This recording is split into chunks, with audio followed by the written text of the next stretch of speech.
ഇഹിയാസ് കിച്ചണിലേക്ക് എല്ലാവർക്കും സ്വാഗതം. ഇന്നൊരു കൊറിയൻ ഫ്രൈഡ് ചിക്കൻ്റെ റെസിപ്പി ആയിട്ടാണ് വന്നിട്ടുള്ളത്. പുറമേ നല്ല ക്രിസ്പിയും ഉള്ള നല്ല സോഫ്റ്റും ആയിട്ടാണ് കേട്ടോ ഇതിരിക്കുന്നത്. നല്ല പഞ്ഞി പോലെയാണ് കേട്ടോ ഇത് വെന്ത് വന്നിട്ടുള്ളത്. അപ്പോൾ കുട്ടികൾക്കും വലിയവർക്കൊക്കെ ഇത് ഒരുപാട് ഇഷ്ടപ്പെടും. അതിനോടൊപ്പം തന്നെ നല്ലൊരു ടേസ്റ്റുമാണ് ഇതിന്. അപ്പോൾ ഇത് എങ്ങനെ ഉണ്ടാക്കിയെടുക്കുന്നത് നമുക്ക് നോക്കാം. അതിനായിട്ട് 1 കിലോ ചിക്കൻ നന്നായിട്ട് കഴുകി വൃത്തിയാക്കി ഇതുപോലത്തെ ചെറിയ പീസുകളായിട്ട് എടുത്തിട്ടുണ്ട്. ഒരുപാട് വലിയ പീസ് എടുക്കരുത്, ഇതുപോലത്തെ ചെറിയ പീസ് എടുക്കാൻ നോക്കുക. അതിലേക്ക് 1 ടീസ്പൂൺ കുരുമുളക് പൊടി ഇട്ട് കൊടുക്കാം.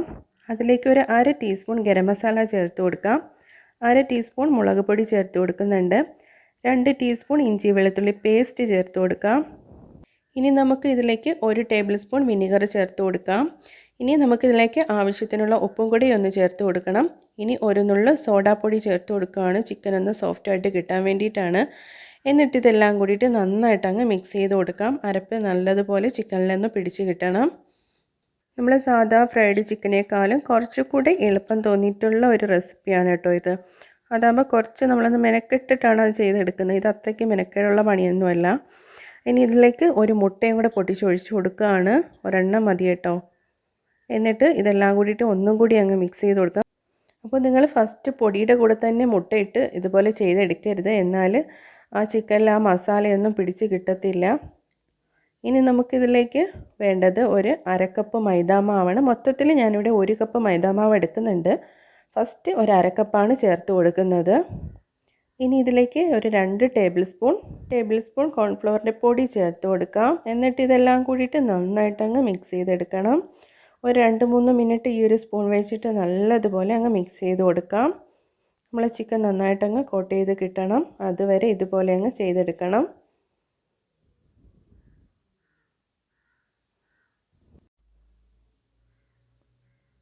അപ്പോൾ ഇതുപോലെ തന്നെ നിങ്ങൾ ചെയ്തെടുക്കാൻ നോക്കണം.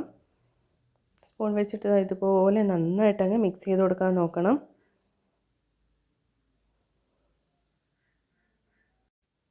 ഇനി നമുക്കിതിലേക്ക് ഒരു 1/2 കപ്പ് മൈദാമാവും കൂടി ചേർത്ത് കൊടുക്കണം. ഞാനിവിടെ 1/2 കപ്പിൻ്റെ പകുതി ഫസ്റ്റ് ഇട്ട് കൊടുക്കുകയാണ്. പകുതിയാണ് കേട്ടോ ഇട്ട് കൊടുക്കുന്നത്. എന്നിട്ട് വീണ്ടും അങ്ങ് മിക്സ് ചെയ്ത് കൊടുക്കാം. മിക്സ് ചെയ്തിട്ട് വീണ്ടും നമുക്ക് ബാക്കി പകുതിയും കൂടി ഇതിലേക്ക് ഒന്ന് ഇട്ട് കൊടുക്കാം. എന്നിട്ട് ഇതെല്ലാം കൂടിയിട്ട് നന്നായിട്ട് അങ്ങ് മിക്സ് ചെയ്തെടുക്കാം. മൊത്തത്തിൽ 1 കപ്പ് മൈദാമാവിൻ്റെ ആവശ്യമുണ്ട് ഇവിടെ വന്നിട്ടുള്ളത്. അപ്പോൾ അതാണ്ട് ഈ ഒരു പരുവത്തിനാണ് കിട്ടിയിട്ടുള്ളത്. ഓരോ പീസും നമുക്കിത് ഒന്ന് ഒട്ടിപ്പിടിച്ചൊക്കെ ഇരിപ്പുണ്ടല്ലോ, അതൊക്കെ ഒന്ന് ഇതുപോലെ അങ്ങ് വേർതിരിച്ച് കൊടുക്കാം. അപ്പോൾ കണ്ടോ, ഇതുപോലെ തന്നെ ചെയ്തെടുക്കാൻ നോക്കണം. മാവ് കുറവാണെങ്കിൽ കുറച്ചുകൂടി ഇട്ടിട്ട് ഇതുപോലെ ഒന്ന് ചെയ്തെടുക്കാം. ഇനി ഒരു 1/2 മണിക്കൂർ നമുക്ക് മാറ്റി വയ്ക്കാം. ഈ ഒരു സമയത്ത് ഇതിലേക്കുള്ള സോസ് ഒന്ന് റെഡിയാക്കണം. ഇതുപോലൊരു പാനിലേക്ക് ഒരു 1/4 കപ്പ് ടൊമാറ്റോ സോസ് ചേർത്ത് കൊടുത്തിട്ടുണ്ട്. ഒരു 2 table spoon soya sauce, 1 table spoon vinegar, 1 teaspoon വറ്റൽമുളക് പൊടിച്ചത് ചേർത്ത് കൊടുത്തിട്ടുണ്ട്. ഇതെല്ലാം കൂടിയിട്ട് ചെറുതീയിലിട്ട് ചെറുതായിട്ടങ്ങ് മിക്സ് ചെയ്ത് കൊടുക്കാം. ഇനി നമുക്കിതിലേക്ക് 1 ടീസ്പൂൺ ഇഞ്ചി വെളുത്തുള്ളി പേസ്റ്റ് ചേർത്ത് കൊടുക്കാം. ഇനി ഇതിലേക്ക് വേണ്ടത് 1 ടേബിൾ സ്പൂൺ സൺഫ്ലവർ ഓയിലാണ് കേട്ടോ ചേർത്ത് കൊടുക്കുന്നത്. ഇതെല്ലാം കൂടിയിട്ട് ചെറുതീയിലിട്ടിട്ട് ഒന്ന് മിക്സ് ചെയ്ത് കൊടുക്കണം. ഒരുപാട് തീയിടല് ഇതങ്ങ് കരിഞ്ഞു പോകും. അപ്പോൾ അതാ ഈ ഒരു പരുവാകുമ്പോഴേക്ക് ഇതങ്ങ് അടച്ച് മാറ്റി വയ്ക്കാം. ഇനി ചിക്കൻ ഒന്ന് ഫ്രൈ ചെയ്തെടുക്കണം. അതിനായിട്ട് ഞാനിവിടെ സൺഫ്ലവർ ഓയിലാണ് കേട്ടോ വെച്ചിട്ടുള്ളത്. നല്ല ചൂടായ എണ്ണയിലേക്ക് നമുക്ക് ഈ ചിക്കൻ പീസുകൾ ഇട്ട് കൊടുക്കാം. എല്ലാം കൂടി ഒരുമിച്ച് ഇട്ട് കൊടുക്കല്, കുറേശ്ശെയായിട്ട് ഇട്ട് ഇതുപോലെ അങ്ങ് ഫ്രൈ ചെയ്തെടുക്കണം. അപ്പോൾ അതാണ്ട് ഇത്ര പീസുകളാണ് ഫസ്റ്റ് ഞാൻ ഇട്ട് കൊടുത്തിട്ടുള്ളത്. ഇനി ഒരു 5 മിനിറ്റ് നമുക്ക് ഈ എണ്ണയിലിട്ടിട്ട് ഇതുപോലെ ഒന്ന് മറിച്ചും തിരിച്ചു വിട്ട് ഇതൊന്ന് ഫ്രൈ ചെയ്തെടുക്കണം. 5 മിനിറ്റ് ഇട്ടാൽ മതി കേട്ടോ. കാരണം നമ്മളിതൊന്ന് തണുത്തതിന് ശേഷം വീണ്ടും ഇതൊന്ന് ഫ്രൈ ചെയ്തെടുക്കും. അപ്പോൾ താണ്ട് ഇതിവിടെ റെഡി ആയിട്ടുണ്ട്. ഒരു 5 മിനിറ്റ് കഴിഞ്ഞിട്ടുണ്ട്. നമുക്ക് ഇത് എണ്ണയിൽ നിന്ന് കോരി മാറ്റാം. അപ്പോൾ ബാക്കിയിരിക്കുന്ന എല്ലാ പീസും ഇതുപോലെ തന്നെ ഒന്ന് ചെയ്തെടുക്കുക. അപ്പോൾ അടുത്തത് ഞാൻ താണ്ട് ഇതുപോലെ തന്നെ അങ്ങ് ചെയ്തെടുത്തിട്ടുണ്ട്. അതും എണ്ണയിൽ നിന്ന് കോരി മാറ്റുകയാണ്.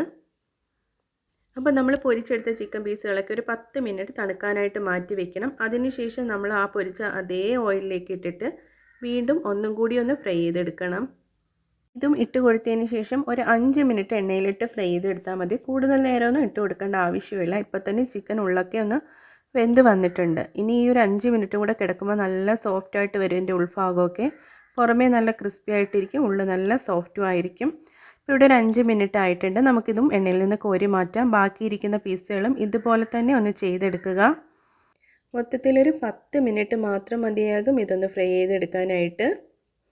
അപ്പോൾ അടുത്തതും ദാ ഇതുപോലെ ഇട്ടിട്ട് അങ്ങ് ചെയ്തെടുത്തിട്ടുണ്ട്. കാണാൻ തന്നെ നല്ലൊരു ഭംഗിയുണ്ട്, കഴിക്കാനും നല്ല ടേസ്റ്റാണ്.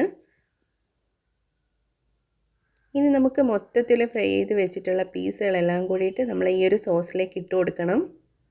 അപ്പോൾ ചെറു തീയിലിട്ടിട്ട് നിങ്ങൾ ചെയ്തെടുക്കാൻ നോക്കണം. ഒരുപാട് തീ അങ്ങ് കൂട്ടി വെക്കരുത്.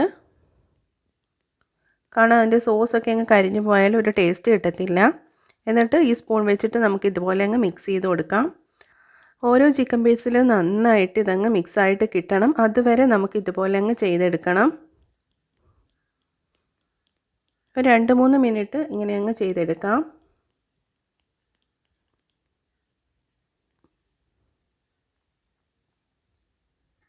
ഇനി സ്പൂൺ മാറ്റിയിട്ട് നമുക്കിതാ ഇതുപോലെ അങ്ങ് ചെയ്തെടുക്കാം.